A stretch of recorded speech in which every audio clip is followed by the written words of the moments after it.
ఎవరి అందాన్నైనా పొగడాలి అంటే ముందుగా చందమామ లాంటి మొహం లేదా ఐశ్వర్య రాయ్లా ఉన్నావని అంటారు. అంతలా పేరు సంపాదించింది మిస్ వరల్డ్ ఐష్.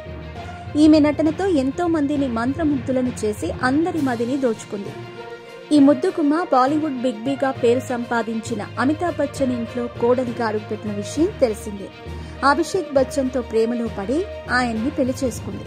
ఈ జంటకు ఓ పాప కూడా ఉంది.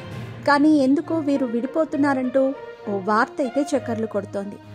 ఎంతో అన్యోన్యంగా ఉండే ఈ జంటపై కొన్ని రోజులుగా విడాకులు తీసుకుంటున్నారంటూ పుకార్లు షికార్లు చేస్తున్నాయి. ఇలాంటి వార్తలపై సెలబ్రిటీలు స్పందిస్తూ ఉంటారు. కానీ ఈ జంట మాత్రం ఇప్పటికీ స్పందించలేదు. దీంతో ఈ వార్తలకు మరింత బలం చేకూరుతుంది. వార్తల్లో నిజం లేకపోతే స్పందిస్తారు కదా, అంటే నిజంగానే వీరు విడిపోతున్నారా అంటూ కామెంట్లు వ్యక్తమవుతున్నాయి. అంతేకాదు, తాజాగా ఐశ్వర్య రాయ్ అమితాబ్ బచ్చన్ ఫ్యామిలీని వదిలి తన కూతుర్ని తీసుకుని బయటకు వచ్చి వేరే ఇంట్లో ఉంటుందని తెలుస్తోంది. ఇంట్లో గొడవలు ఎక్కువగా అవుతుండటంతో ఈ నిర్ణయం తీసుకుందట.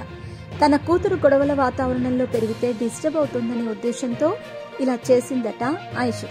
ఇదిలా ఉంటే అభిషేక్ బచ్చన్ తల్లి జయా బచ్చన్ కి కూడా ఐశ్వర్య రాయ్ తన ఇంటికి కోడలుగా రావటం ఇష్టం లేదట. అంతేకాదు, తన కొడుకు మాజీ లవర్ కరిష్మా కపూర్ అంటేనే ఇప్పటికీ ఆమెకి ఇష్టమట. పార్టీల్లో కూడా తనతోనే చాలా సంతోషంగా మాట్లాడుతుందట. ఇదిలా ఉంటే జయా బచ్చన్ కి ఐశ్వర్య రాయ్ కి మధ్య ఎక్కువగా గొడవలు అవుతున్నాయట. వీరి మధ్య అభిషేక్ బచ్చన్ తలదూర్చటంతో దంపతుల మధ్య కూడా గొడవలు తలెత్తాయట.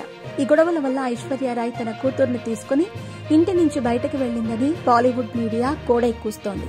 మరి ఇందులో నిజం ఎంత అనేది తెలియాలంటే ఈ ఇద్దరిలో ఎవరో ఒకరు నోరు విప్పాల్సిందే.